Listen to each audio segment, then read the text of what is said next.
তওবার 2 রাকাত নামাজ পড়িও, আর আল্লাহকে সামনে হাজির মনে করিয়ে বলিও, মালিক গভীর রাতে কেউ নাই, তুমি আমার মালিক, আমি তোমার সামনে হাজির, আমি তওবার নিয়তে হাত তুলেছি।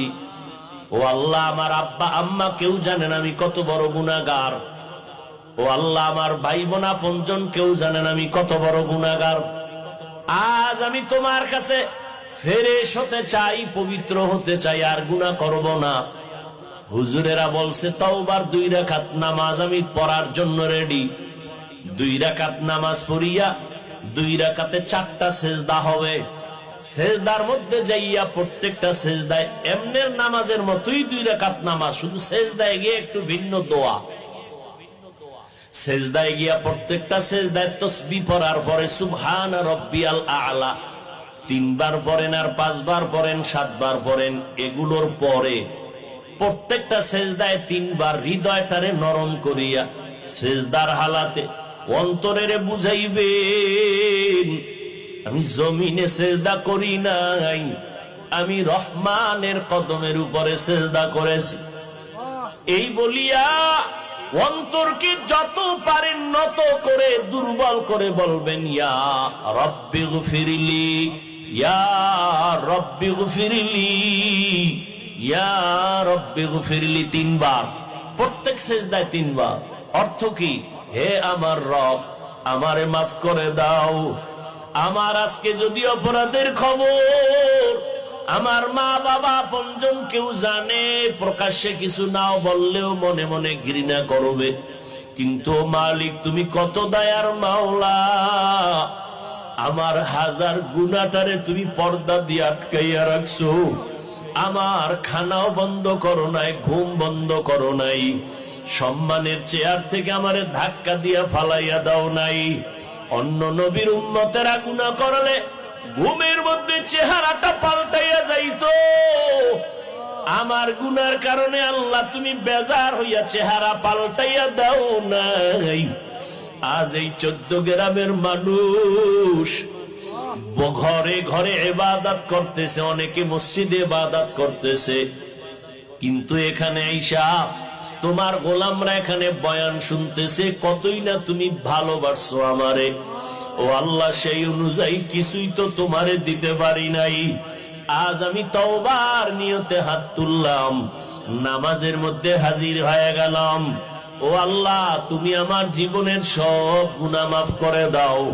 ও পর্দার আড়ালের আম্মা জানেরা, বোনেরা, আপনারা কত ধন্য নারী, কত ধন্য মা, নবীদের মায়ের মতো মা, সাহাবায়ে কেরামদের মায়ের মতো মা, আলেম হাফেজে কোরআনদের মায়ের মতো মা। এই দুনিয়াতে যত ভালো সন্তান আছে সব আপনাদের অবদানের কারণে। এরে আম্মা জান, আপনাদের দোয়া চোখের পানির কারণে সন্তান দুনিয়াতে ভালো হয়েছে।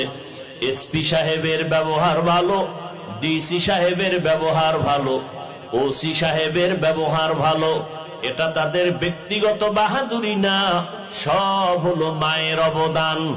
ও যুবক, ওই মায়ের দোয়া ছাড়া গাইতে পারবি না রে যুবক। ওই মা বাবার চোখের পানি আর দোয়ার কারণে পরীক্ষায় ভালো নাম্বার পেয়েছো, ওই মা বাবার দোয়া চোখের পানির কারণে আর সম্মানের চেয়ারে বসতেছি। ওই মা বাবার চোখের পানি আর দোয়ার কারণে আজ তোমার এত সম্মান, তোমার বাড়ি, তোমার গাড়ি, তোমার এত সুন্দর সম্মানের চেয়ার। ওই মা বাবারে কষ্ট দিও না রে বাবা। ওই মা বাবার পারলে দোয়া নিও। আজকে বরকতের রাত, এই শাবান মাস, যার মা বেঁচে আছে বাসায় গিয়া মাকে বলিও, মা তোমার ঋণ জীবনে আদায় করতে পারবো না রে মা। ও কলিজার মা, তুমি আমাকে মানুষ বানাইতে গিয়া কত রাত ঘুমাইতে পারো নাই, কত রাত খানার প্লেট নিয়ে খেতে পারো নাই। আমার কষ্টে কষ্টে তোমার জীবন কাটিয়ে গেল রে মা।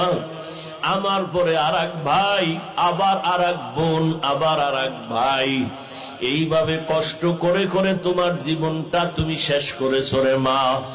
এর উপরে আবার আমি মাঝে মাঝে কত কটু কথা বইলা তোমারে কান্না করাইছি। আমার কথায় তুমি কষ্ট পাইয়া গোপনে কত কান্না করেছো। আজকের একটা বরকতের রাত, বরকতের মাস।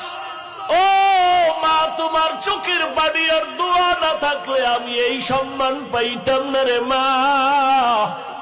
মাথায় একটু হাত দিয়া দোয়া করিয়া দাও মা। আমি এত মোনাজাত দেই আমার চোখে পানি আসে না। আবার ডানে বামে কত বান্দা, কত যুবকের চোখে দেখি পানি, মোনাজাতে আমার চোখে পানি কেন নাই? গুনার কারণে দিলটা পাথর, গুনার কারণে আমার আল্লাহ বুঝি আমার উপরে বেজার। আমার ডানে বামে বান্দার চোখে কত পানি, মনে হয় যেন ঝর্ণার মতো পানিগুলো বের হইতেছে। আর আমি এত নিষ্ঠুর, গুনাহ করতে করতে করতে করতে মনে হয় যেন আমি মাওলার রহমতের দরজা থেকে অনেক দূরে সরিয়ে গেছি।